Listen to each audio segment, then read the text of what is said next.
বেদের মেয়ে জ্যোৎস্না। বেদের মেয়ে জ্যোৎস্না হলো তোজাম্মেল হক বকুল পরিচালিত 1989 সালের বাংলাদেশি চলচ্চিত্র। এতে নাম ভূমিকায় অভিনয় করেন অঞ্জু ঘোষ এবং তার বিপরীতে কেন্দ্রীয় চরিত্রে অভিনয় করেন ইলিয়াস কাঞ্চন।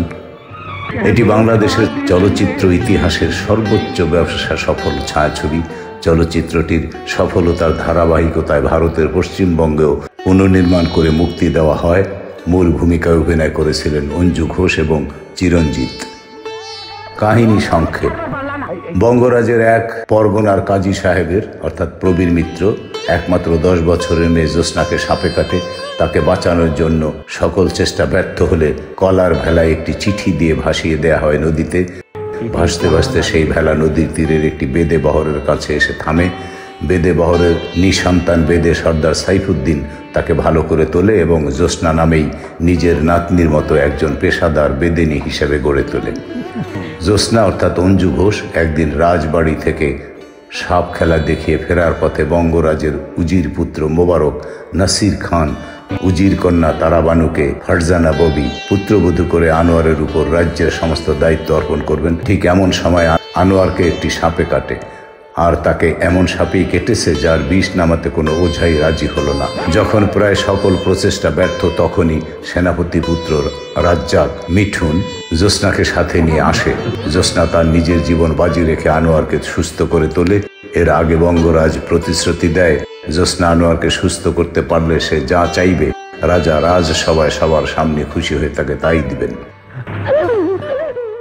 এবার চাওয়ার পালা। পূর্ণ রাজসভায় সবার সামনে জ্যোৎস্না গানের সুরে কি ধন আমি চাইব রাজা গো। ও রাজা চাই যে রাজকুমারকে, কিন্তু রাজার মতে জ্যোৎস্নার চাওয়ার পরিমাণ এতই বেশি যে তাকে পুরস্কার তো দূরের কথা, শেষ পর্যন্ত তিরস্কার করে কপালে রক্ত ঝরিয়ে রাজসভা থেকে বের করে দেয় এবং বেদে বহরের সব ঘরবাড়ি জ্বালিয়ে পুড়িয়ে তাড়িয়ে দেয় রাজ্য থেকে।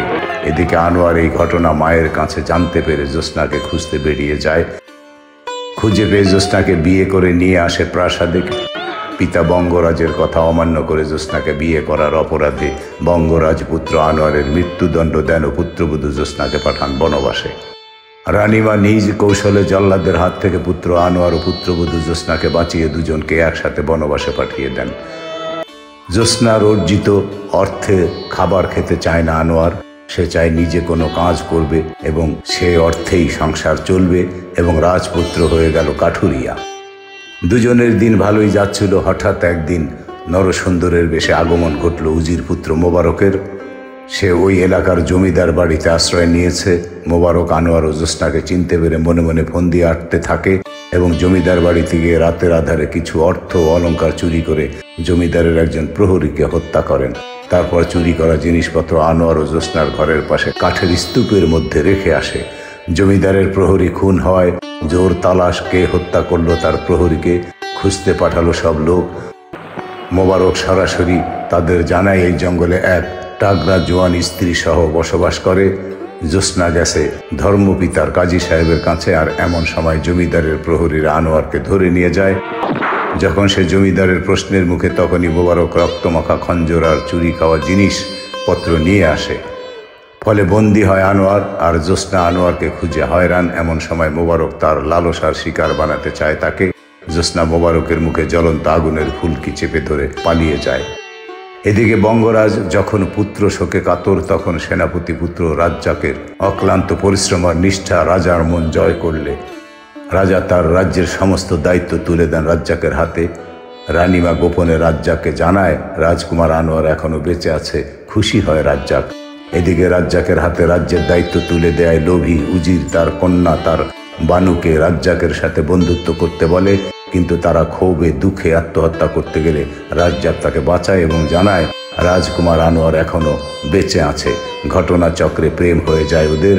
রাজ্জাক তারাবানুকে ছেলে সাজিয়ে তারকা নাম দিয়ে রাজকুমারের খোঁজে তার মামা জমিদারের কাছে পাঠায়। জমিদার সাহেব তারাকে ছেলে হিসেবে পেয়ে খুশি হয়। জমিদারের কারাগারে বন্দি থাকা আনোয়ার এক বুক কষ্ট নিয়ে গেয়ে ওঠে, মা আমি বন্দি কারাগারে আছি গুমা বিপদে, বাইরের আলো চোখে পড়ে না।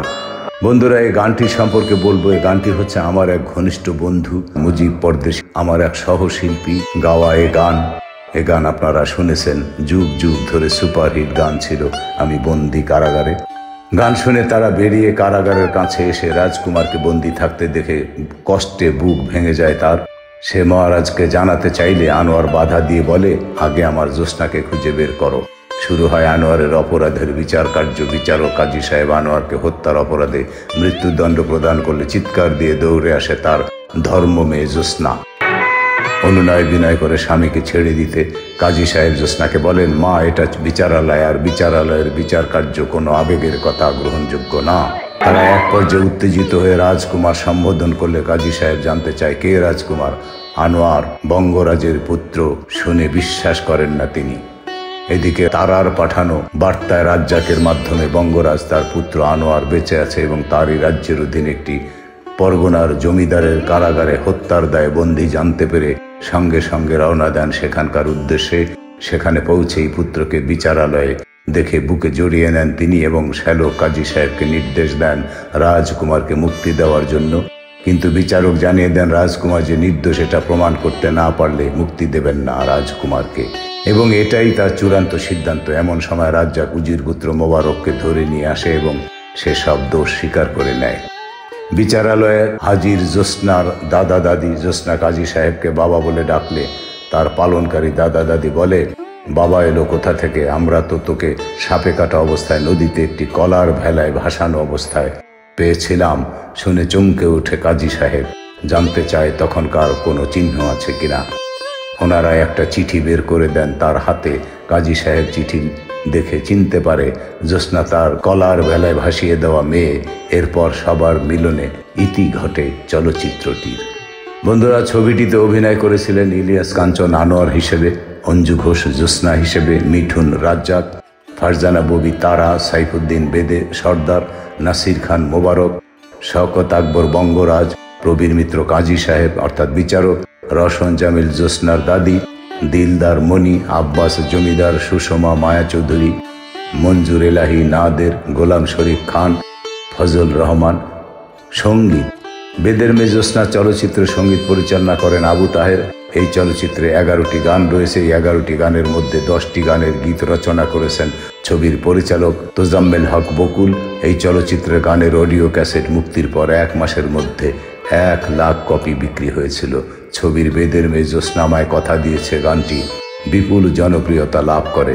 এছাড়া হাসান মতিউর রহমানের লেখা মুজিব পরদেশির কণ্ঠে গাওয়া আমি বন্দি কারাগারে গানটি এখনও জনপ্রিয়। বন্ধুরা, চলচ্চিত্রটি ব্রিটিশ ফিল্ম ইনস্টিটিউটের জরিপে বাংলাদেশের সেরা 10 চলচ্চিত্রের তালিকায় স্থান নেয়। 1919 সালের 14 ফেব্রুয়ারি তারিখে প্রযোজনা প্রতিষ্ঠান বঙ্গ বিডি চলচ্চিত্রটির পুনর্নির্মাণের জন্য আনন্দমেলা চলচ্চিত্রের কাঁচ থেকে সত্ত্ব কিনে নেয় এবং পুনর্নির্মাণ করা হয়। ধন্যবাদ।